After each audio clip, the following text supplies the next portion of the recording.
It's getting guys who are not necessarily getting the support they need, i.e. doing a lot of training on their own, to pull them together as a team to start doing something really quite exceptional. And that dream for us is getting 1, 2, 3, 4, 5 guys to the LA Olympics.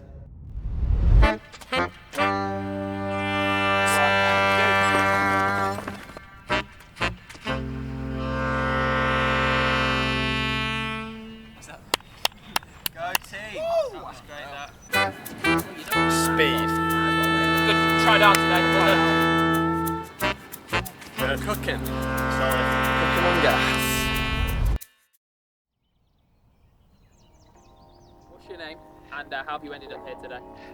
My name is Ephraim Gide. My name's Ellis Cross. I'm Roy Leonard. My name's Scott Beatty. My name's Callum Elson, professional runner for HOKA. I'm from Newcastle. Originally from just outside of Birmingham. I'm from Newcastle. From HOKA, obviously. Not really sure how I ended up here. I've ended up here because I just love HOKA. But I don't know. 5 weeks 2020 to look forward to 5 years later. Next year. Yeah. Serious? No, it's class. Why do you think I ran about Liverpool, mate? But I can't 19 before cross. Saying, rock up. So I've known you since I was a kid, I've got right? No, so you can take a lap each if you want to. No, I'll go 800.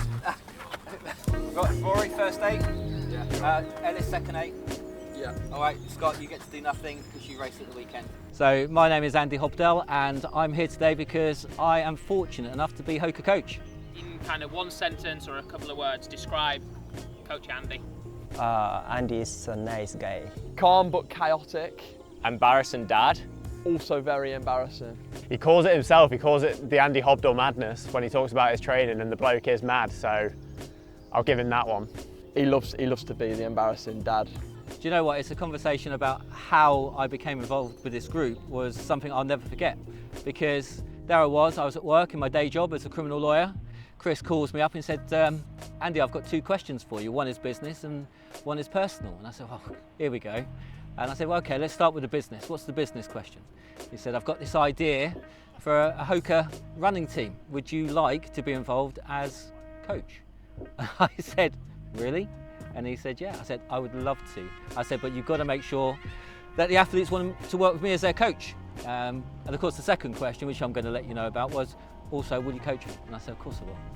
So what excites me about this project with HOKA as a team is exactly that. It's getting guys who are not necessarily getting the support they need, i.e. doing a lot of training on their own, to pull them together as a team to start doing something really quite exceptional, which is working together, getting the work done.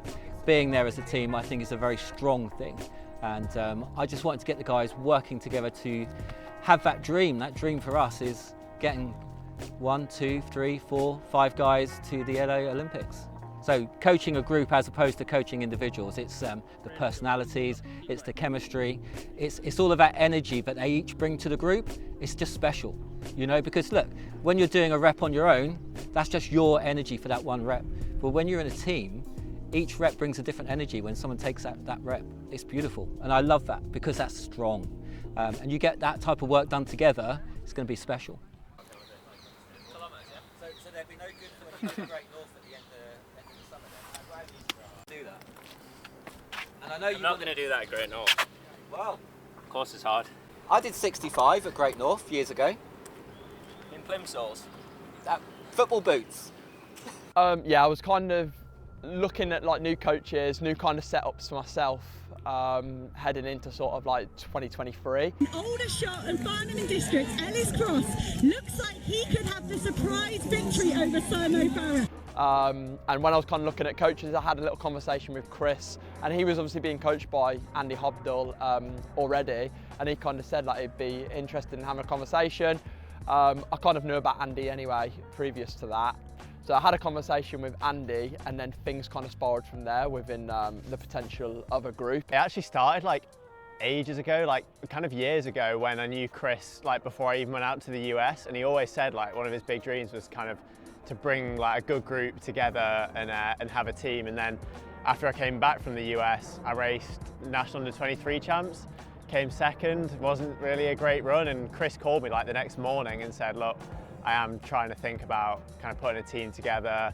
We've got a coach, and you know, if you want to chat more, And I was like, yeah, definitely.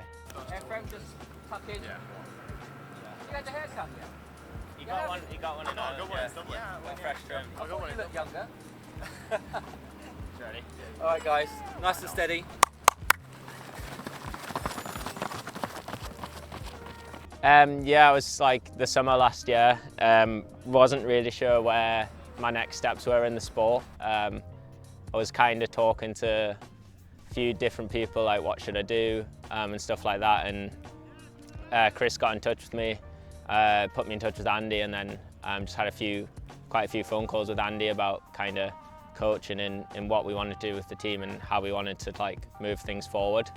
And he wanted to like have a group together where we could live together, train together, essentially. Yeah, so I only signed for HOKA in kind of January, February this year, and it all kind of started back in the World Road Running Championships, where funnily enough I actually wore a pair of HOKA shoes, managed to get a medal, and then had a few conversations with Chris Rainsford and Andy, who's the coach, and discussed whether it would be a good option, how it would fit with my current setup, did I get along with the boys. Went on a training camp in South Africa in January, everything seemed to sort of click, and I decided, yeah, this will be a good move for me.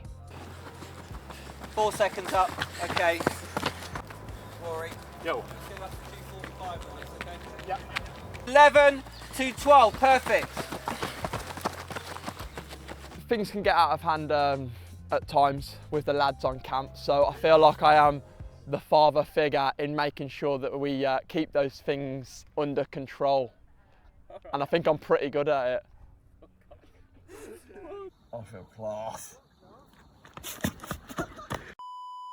Double the 28 first 200. Right, let's go. Yeah. Let's go. Okay, I'm enjoying this club. This team is because the guy is so strong. Like that. And behind them, Ephraim Gidai takes bronze for Ireland. Well, I enjoy it because, you know, by yourself session, easy run, it is very so hard, you know. For athletes, you need someone to push and to pace you some good pace.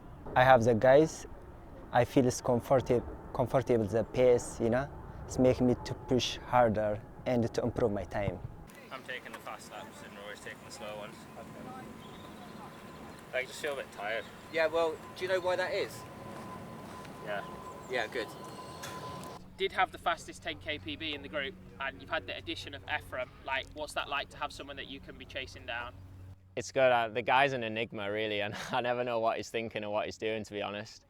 I like training with people who are like better than you. It pushes you on. So I think having as the group gets better, everyone else is only going to get better together, really. Yeah, Scott's going to do the 64. Rory promises me he will do the 70. But yeah, they're actually the hardest rep. I know. Because you've got to like run 2:35. Which is why it's yours. He's broken it down like a master there. Cheers, Michael. Alright, guys, okay, let's get this done. Ready? Yeah. Come on, boys.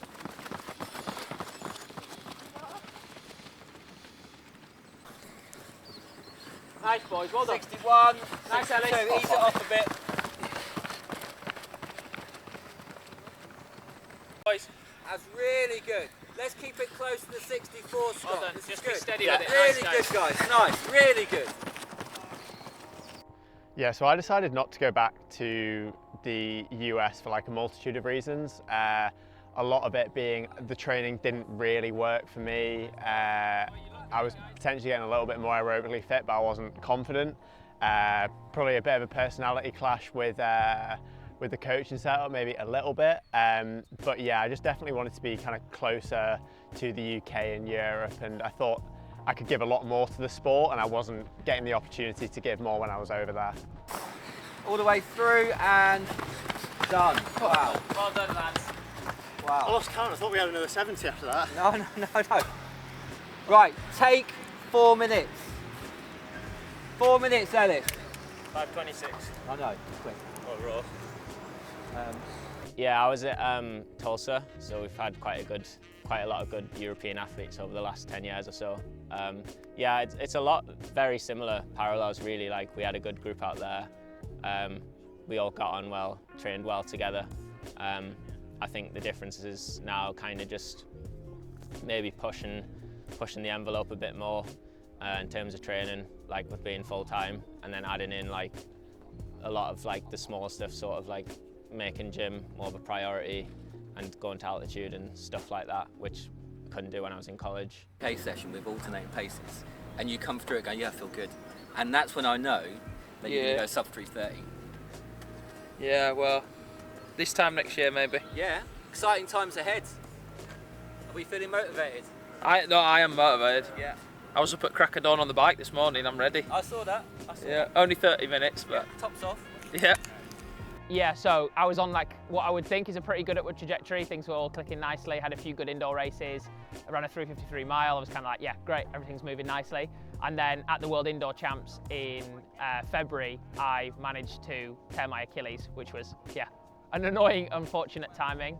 Not a great injury to have to heal. It's going to be kind of 6 months till I'm back running, of which I'm about 2 or 3 months into that now. So yeah, not running, but down to support the boys, still have a really good team atmosphere, and that's one of the benefits of being in a group and not being sat by yourself. You've still got to live vicariously through other people.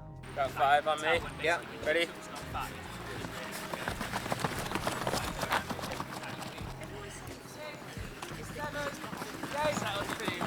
Perfect, well done guys. Nice boys. Okay, you've got 4 minutes. Yeah, so I think joining this group and then thinking about distances post-European under-23s, like what Andy's been really good at making us all feel is that we can be 1,500 runners and 10K runners at the same time, and that you have to be good all the way through if you're going to be good at any of them. I think, like in terms of sensibility-wise, I'm going to be a marathon runner, but it's not going to happen tomorrow morning kind of thing. And so I think eventually, whether that's 28 or 2032, it's probably going to be looking at the marathon. But yeah, probably moving up the distances. I want to stay at 5K and 10K for as long as I can. Yeah, we've obviously been having a bit of focus on Highgate because it's the longest distance that I can run on the track, and I feel like I'm definitely better suited to the longer distances. Obviously, since I've joined Andy, he's kind of brought me down a touch in distance from having that vision of going into the marathon this year, wanting me to get back down and do shorter distances. So the 10K suits me a little bit more when it comes to track races. So Highgate's been on the radar. We've obviously just done a block in Flagstaff as well as a group, focusing on 10K track work, and I think things are going really well. The target's to get in and around 28 flat. If I can go sub 28 minutes, then obviously I'd be chuffed with that. But yeah, just looking to run quick. 9, 10, 11, spot on Ellis. 68. 4, 5, 6, 7, well done Efren. Just relax, relax, it's good, relax, all the way through. That's excellent Efren, well done Ellis, all the way through, At 61, 62 mate, well done. Shit, let's finish it off. Well done, well done. Okay, so look, night of the 10K PBs, it's a fantastic night in the season. It's early, it's the 18th of May this year at the Highgate track, and for us as a team, it's about seeing that progression for the guys, seeing them progress towards that European qualifying standard, which is 27.50. I think seeing the training they've done since we've started all this in September, they've all progressed, they're all stronger. Do you know what, as a coach, I might be biased, but I really feel there are some real strong runs to be had, and who knows what could happen. They're certainly strong enough, they're fit enough, and they've certainly got the talent, so it could be a very interesting night for HOKA. 2 flat last 800. Yeah. 3, 2, 1.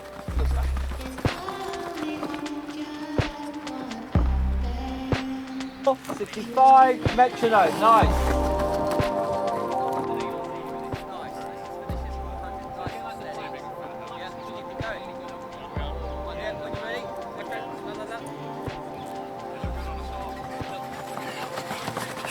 I'm a 1500 metre specialist, so what do I know about a 10K on the track, you know? But I think that I can recognise some good traits in athletes, and the boys seem like they're extremely strong. When they're running their faster reps, they do seem super relaxed, which is normally a good sign of fitness and definitely confidence. So honestly, I would not be surprised if they all PB significantly at night at the 10Ks. It's hard to run 10K on the track, things can go wrong, but I've got every faith that they'll do well. And you know, some HOKA vests at the front of the race would be nice.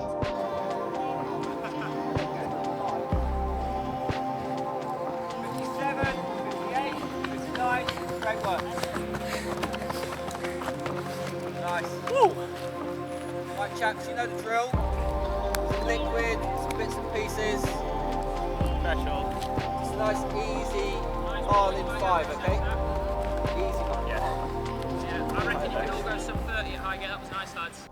My hope is to be get great time under 27:50. That's my goal.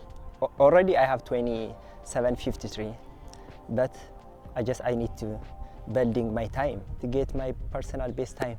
From you, nice. Good, tried hard today. Well done. Ephraim, fantastic as usual. Yeah, all right from you. Pretty all right. Well done. All right. This is going to be a good test because these are so blurred up now I can't see. So should be good fun actually. Nice and chill, please. Yeah, 75! Let's go.